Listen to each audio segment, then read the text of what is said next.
What if everything you've been told about China's first emperor is a carefully constructed lie? What if the man who unified an entire civilization was actually history's most terrifying monster, whose secrets were so dark that scholars spent centuries hiding them from the world? Today we're diving into the blood-soaked reality of Huang, a name that sends chills down the spine of anyone who truly knows his story. You think you know about the Great Wall, about Chinese unification, about ancient glory. But what you're about to discover will shatter every romantic notion you've ever held about Imperial China. The truth about this man is so shocking, so brutally twisted, that it makes medieval torture chambers look like playgrounds. We're talking about mass graves filled with hundreds of thousands of scholars, entire cities buried alive, and a psychopathic quest for immortality that turned an empire into a nightmare. This isn't just ancient history. This is a masterclass in how absolute power corrupts absolutely, how fear becomes a weapon more deadly than any army, and how one man's paranoid delusions can reshape an entire civilization through terror.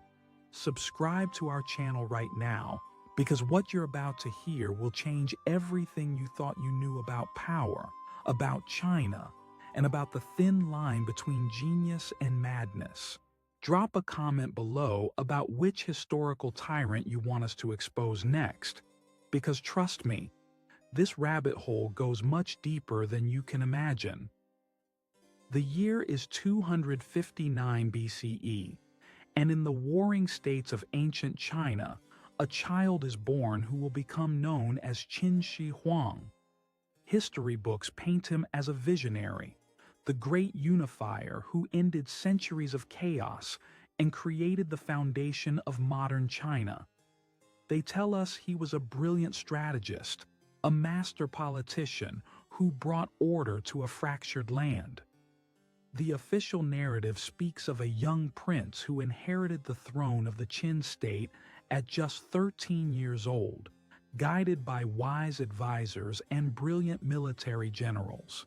We're told he spent his youth learning the art of war and statecraft, preparing himself to fulfill the ancient dream of unifying all Chinese kingdoms under one rule. By the time he reached adulthood, this official version continues, he had transformed the Qin state into the most powerful force in China. His armies were disciplined, his administration efficient, his vision clear. Between 230 and 221 BCE, he systematically conquered the 6 remaining warring states, bringing peace to a land that had known nothing but conflict for centuries. The textbooks describe his achievements with reverence. He standardized currency, weights, and measures across his vast empire. He built an extensive network of roads and canals that connected distant provinces. He established a uniform writing system that allowed different regions to communicate effectively for the first time in Chinese history. And of course, there's his most famous legacy, the Great Wall of China. We're told it was a magnificent engineering feat, a defensive barrier that protected Chinese civilization from northern barbarian invasions. The story goes that he connected and extended existing walls, creating a symbol of Chinese unity and strength that endures to this day. This is the sanitized version of Huang that most people know, a tough but fair ruler who made hard decisions for the greater good, a man who sacrificed personal comfort for the sake of his people's future, a visionary who laid the groundwork for one of history's greatest civilizations. But here's what they don't tell you in those history books. Here's the reality that scholars have spent millennia trying to bury, sanitize, and explain away. Every single one of those achievements was built on mountains of corpses, rivers of blood, and a level of systematic brutality that makes Hitler's Germany look restrained by comparison. The Great Wall wasn't just a defensive structure. It was a death sentence for over 1 million Chinese workers, peasants, and prisoners who were literally worked to death in its construction. When workers collapsed from exhaustion, their bodies were sealed directly into the wall itself. Archaeological evidence suggests that every mile of that wall contains the remains of hundreds of human beings. But that's just the beginning. The real horror starts with what historians euphemistically call his standardization policies. What actually happened was the complete elimination of intellectual diversity through mass murder. In 213 BCE, Huang ordered the burning of every book in China except those dealing with practical subjects like medicine and agriculture. Think about that for a moment. Every work of philosophy, every piece of literature, every historical record that didn't align with his vision, gone forever. Centuries of accumulated human knowledge and wisdom reduced to ash in a single night. But burning books wasn't enough for this monster. When scholars dared to protest, when Confucian intellectuals questioned his policies, he didn't just execute them. He had 460 scholars buried alive in a single mass grave. These weren't quick deaths. These were men of learning, teachers and philosophers, forced into a pit and slowly covered with dirt while they screamed for mercy that never came. The administrative efficiency he's praised for was actually a system of collective punishment so brutal that entire families, including infants, were executed for the crimes of a single member. His legal code contained over 3,000 different offenses punishable by death, and execution methods included being torn apart by chariots, boiled alive, and cut in half at the waist.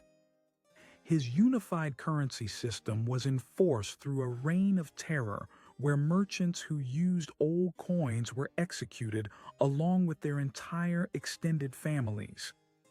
His road system was built by slave labor, with workers chained together and beaten to death for the slightest infractions.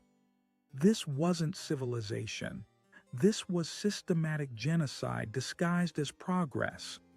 But the true depths of Huang's madness become clear when we examine his personal obsessions, particularly his pathological fear of death and his increasingly desperate quest for immortality.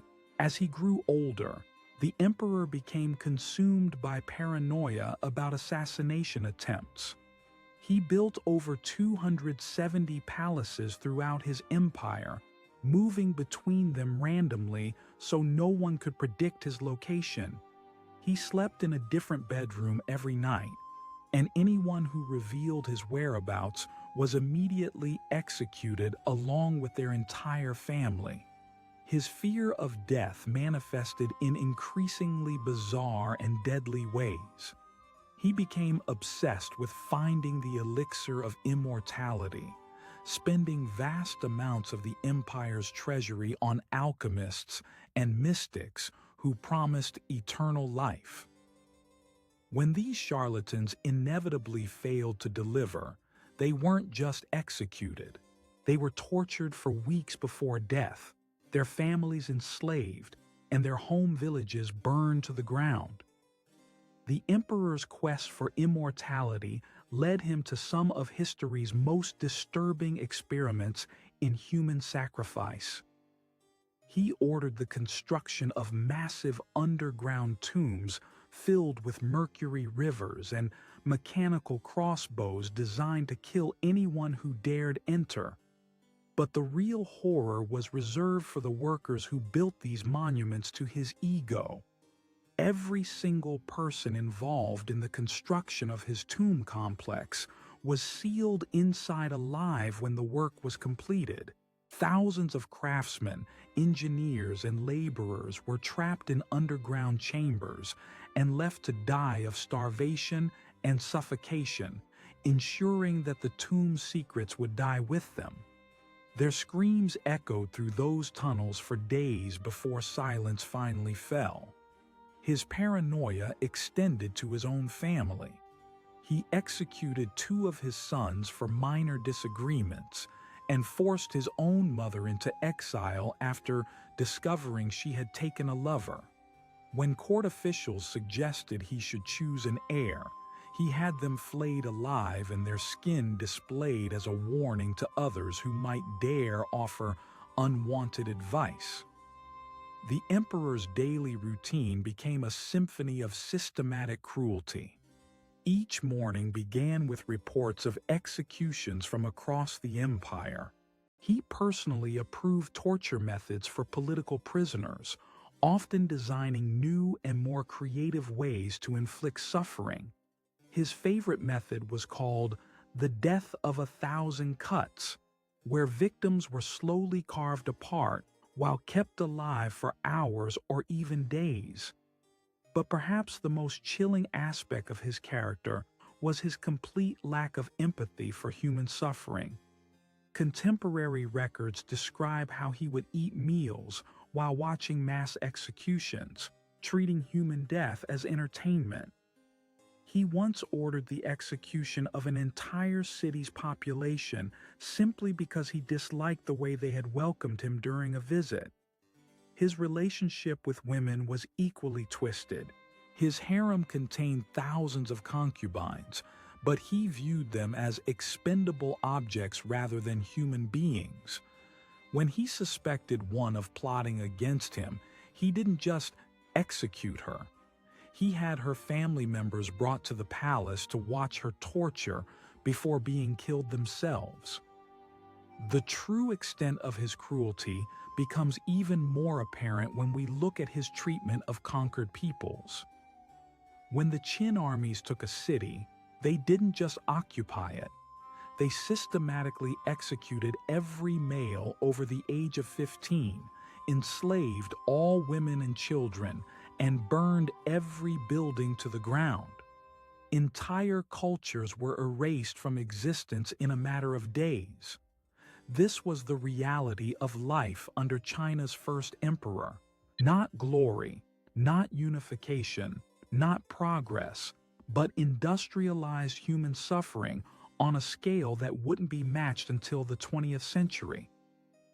Among the countless victims of Qin Shi Huang's reign of terror, one story stands out as particularly representative of the absolute nightmare that was life in his empire.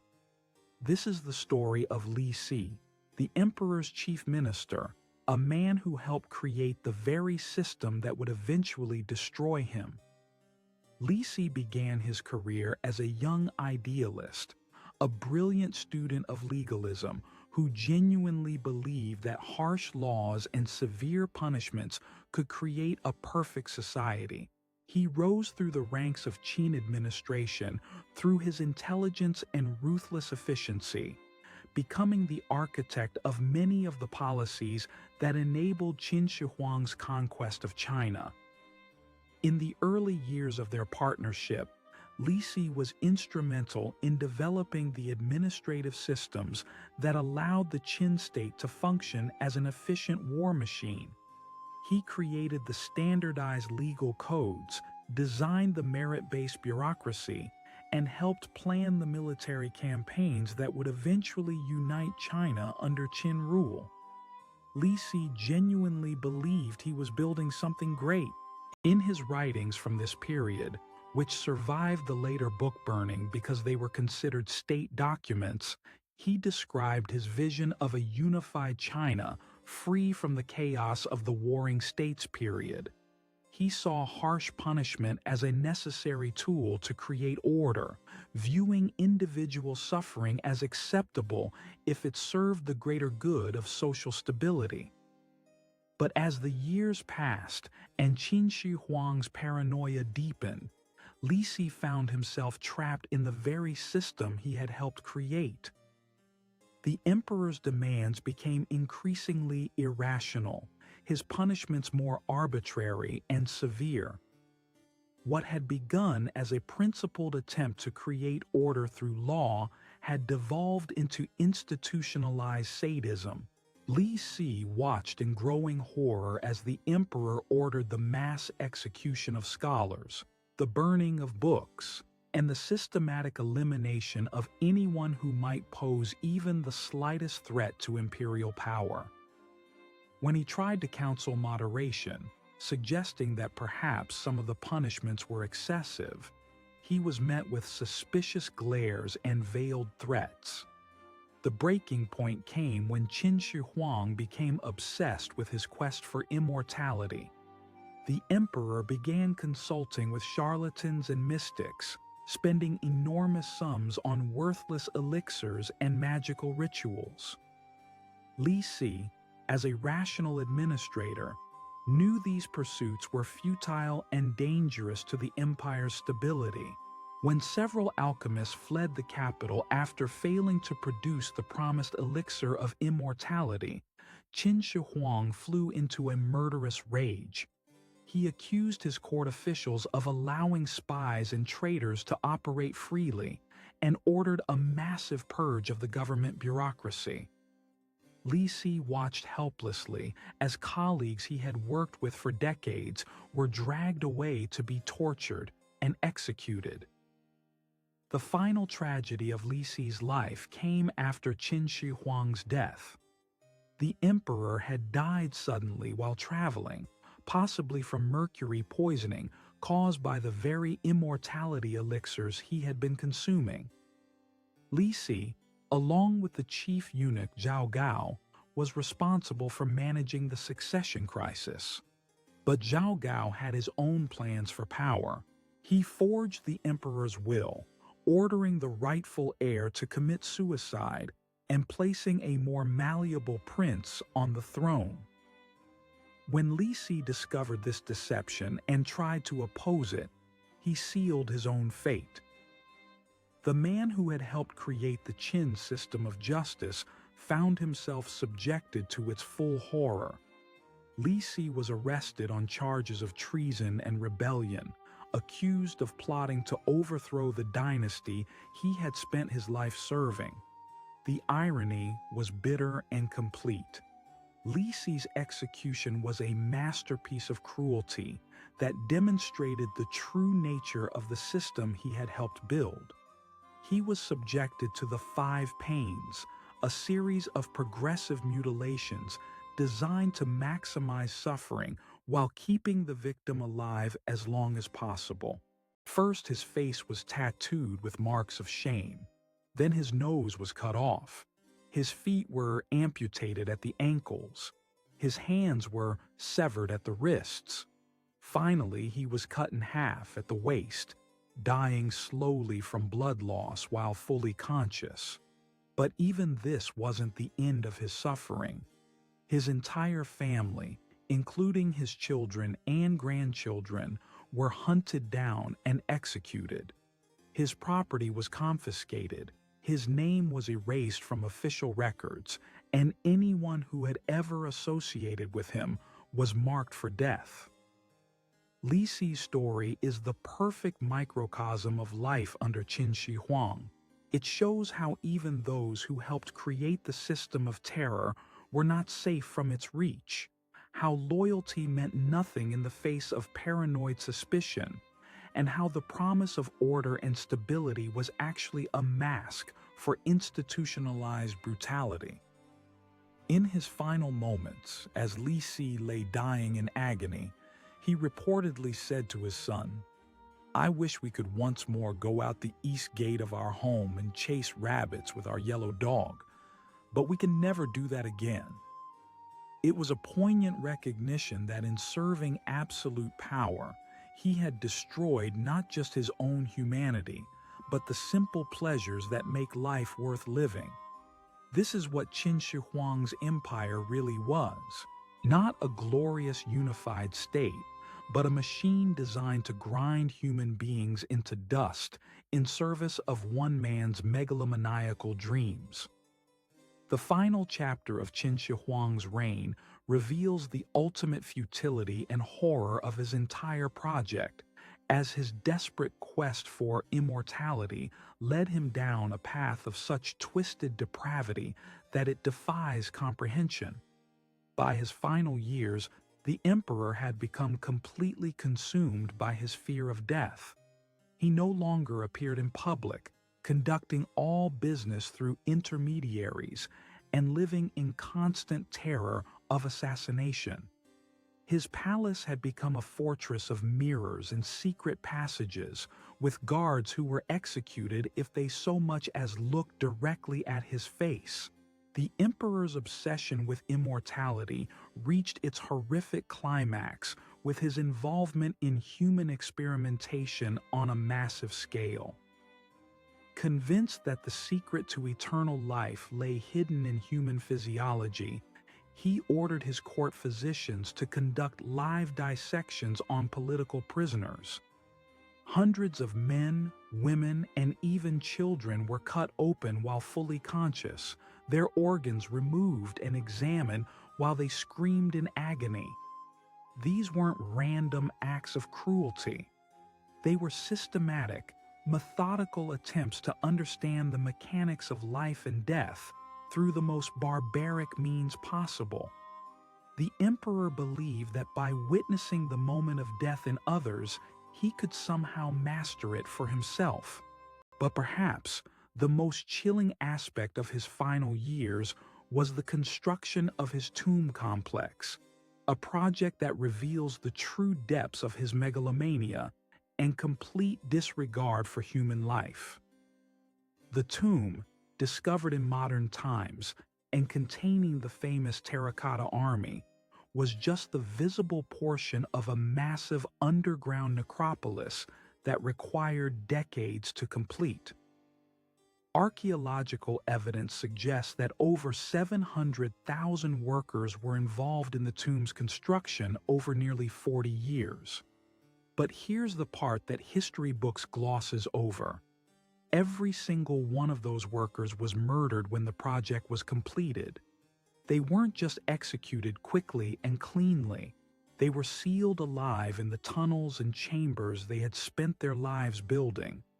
The emperor's logic was sickeningly simple. These workers had seen the layout of his tomb, knew the location of its treasures and traps. In his paranoid worldview, they represented a threat to his security in the afterlife. So he ordered them all to be walled up alive in their own creation, left to die of starvation and suffocation in the darkness. But even this wasn't enough to satisfy his paranoia. The soldiers who sealed the workers inside the tomb were themselves executed by a second group of soldiers. Those soldiers were then killed by a third group, who were in turn eliminated by the emperor's personal guard. The chain of murder continued until hundreds of people had been killed simply to maintain the secrecy of a dead man's grave. The emperor's final quest for immortality took him to even more horrific extremes. Convinced that consuming human blood could grant eternal life, he ordered the systematic bleeding of young children in his court. These children, some as young as 5 or 6 years old, were kept in a weakened state through constant bloodletting, their life force slowly drained to feed the emperor's delusions. When this failed to produce the desired results, he turned to even more grotesque experiments. He ordered the hearts of living prisoners to be removed and consumed while still beating. He bathed in pools filled with the blood of executed enemies. He wore clothing made from human skin, believing it would transfer the life force of the dead to his own body. The final irony of Qin Shi Huang's life is that his quest for immortality is almost certainly what killed him. Modern analysis of his remains suggests he died from mercury poisoning, the result of consuming the very elixirs that were supposed to grant him eternal life. The Immortality pills created by his court alchemists were loaded with mercury, lead, and other toxic metals that slowly destroyed his body from the inside. His death, when it came in 210 BCE, was kept secret for months. His chief eunuch and minister, terrified of the chaos that would follow the emperor's demise, continued to issue orders in his name while his corpse rotted in the imperial carriage. The smell was disguised by surrounding the carriage with carts of fish, a detail so grotesque it seems like fiction but is recorded in multiple historical sources. When news of his death finally became public, the empire he had built through terror immediately began to collapse. Within 3 years, the Qin dynasty was destroyed, torn apart by rebellions and civil wars. The unified China he had created through mass murder lasted barely longer than his own lifetime. But perhaps the most fitting end to this story of systematic brutality was what happened to his immediate family. His heir, placed on the throne through forged documents and palace intrigue, was forced to commit suicide within months. His other sons were hunted down and executed by rival factions. His concubines were buried alive with his corpse, following the ancient tradition that the dead emperor's women should accompany him to the afterlife. The man who had killed millions in his quest for immortality achieved only the most ironic form of eternal life. He became history's perfect example of how absolute power corrupts absolutely, how fear and paranoia can transform a human being into something monstrous, and how the pursuit of godlike control ultimately leads to the most human of fates, death and destruction. The legacy of Qin Shi Huang extends far beyond his own lifetime, casting a shadow over Chinese history that persists to this day and revealing uncomfortable truths about power, authority, and human nature that modern societies prefer to ignore. Within decades of the Qin dynasty's collapse, subsequent Chinese rulers began the systematic whitewashing of Qin Shi Huang's reign. The Han dynasty, which rose from the ashes of the Qin Empire, couldn't simply condemn their predecessor outright, because doing so would undermine the very concept of imperial authority they sought to establish. Instead, they created a sanitized version of history that acknowledged his excesses while praising his vision and achievements. This historical revisionism has persisted for over 2,000 years, with each successive dynasty adding layers of mythology and propaganda to obscure the true horror of his reign. The Great Wall became a symbol of Chinese ingenuity rather than a monument to mass murder. His unification of China was portrayed as a necessary evil rather than systematic genocide. His administrative reforms were celebrated while the millions who died implementing them were forgotten. But the most disturbing aspect of Qin Shi Huang's legacy isn't just how history has been sanitized. It's how his methods have been replicated by authoritarian rulers throughout history, from Stalin's Soviet Union to Mao's China to modern dictatorships around the world. The blueprint he created, combining propaganda, mass surveillance, collective punishment, and systematic terror, has proven remarkably durable and effective. Modern archaeological discoveries continue to reveal the true scope of his brutality. Ground-penetrating radar has identified dozens of mass graves around his tomb complex, containing the remains of workers, soldiers, and prisoners executed during construction. Chemical analysis of soil samples suggests that mercury was used not just in the tomb itself, but as a method of execution for those who displease the emperor. Perhaps most chillingly, recent excavations have uncovered evidence that some of the emperor's more horrific practices may have continued long after his death. Burial sites from the early Han period show signs of similar mass executions and human sacrifice, suggesting that the culture of systematic violence he created took generations to fully eliminate.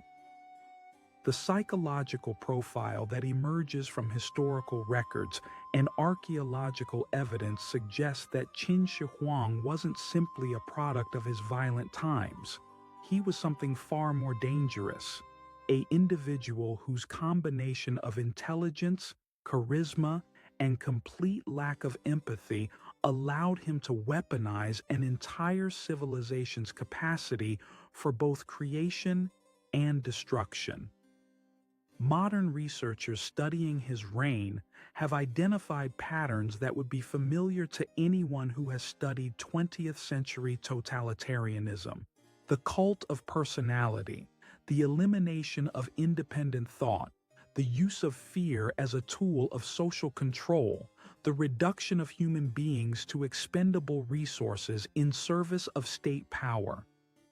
These weren't innovations of modern dictators. They were perfected over 2 millennia ago by China's first emperor. But perhaps the most important lesson from Qin Shi Huang's reign is how easily societies can be convinced to accept the unacceptable when it's presented as necessary for security, unity, or progress. The Chinese people didn't rebel against his rule because they were inherently passive or submissive. They accepted it because they had been conditioned to believe that the alternative was chaos, that individual suffering was acceptable if it served the greater good, that questioning authority was treason. The record suggests that even as millions died under his rule, many Chinese continued to support him, convinced that his harsh methods were justified by the results they produced. This psychological phenomenon, where victims of systematic oppression defend their oppressors, would reappear again and again throughout history, from Nazi Germany to the killing fields of Cambodia. Today, scholars continue to debate whether Qin Shi Huang's methods were necessary for Chinese unification, whether the ends justified the means, whether his brutality was simply a product of his times. But this debate itself reveals how successful his historical rehabilitation has been, how effectively the mythology surrounding his reign has obscured its true nature. The real truth is that the archives from his reign, the documents that would reveal the full extent of his crimes, remain sealed in Chinese government vaults. Portions of his tomb complex remain unexplored, not due to technological limitations, but because of concerns about what might be discovered there. The full story of China's first emperor may never be known, but what we already know is horrific enough. There are whispers among archaeologists of discoveries that have been suppressed, evidence of atrocities so extreme that they would fundamentally change our understanding of ancient Chinese civilization. Rumors persist of chambers filled with the remains of children, of experimental facilities where human beings were subjected to tortures that defy imagination, of records detailing systematic programs of cultural genocide that make the Holocaust look targeted by comparison. Whether these whispers are true or not, the verified evidence we already possess paints a clear picture of a man who represents everything dangerous about unchecked power, everything toxic about the worship of authority, everything terrifying about the human capacity for rationalized evil. Subscribe to our channel now, because this is just the beginning of our exploration into history's darkest secrets. The rabbit hole of human cruelty and institutional evil goes much deeper than most people imagine, and we're committed to bringing you the truth that others would prefer to keep buried. Leave a comment below about which historical monster you want us to investigate next, because trust me, Qin Shi Huang was far from the worst of them. The real question isn't whether such evil can exist, but why we keep allowing it to repeat itself, generation after generation, in new forms, but with the same terrifying results.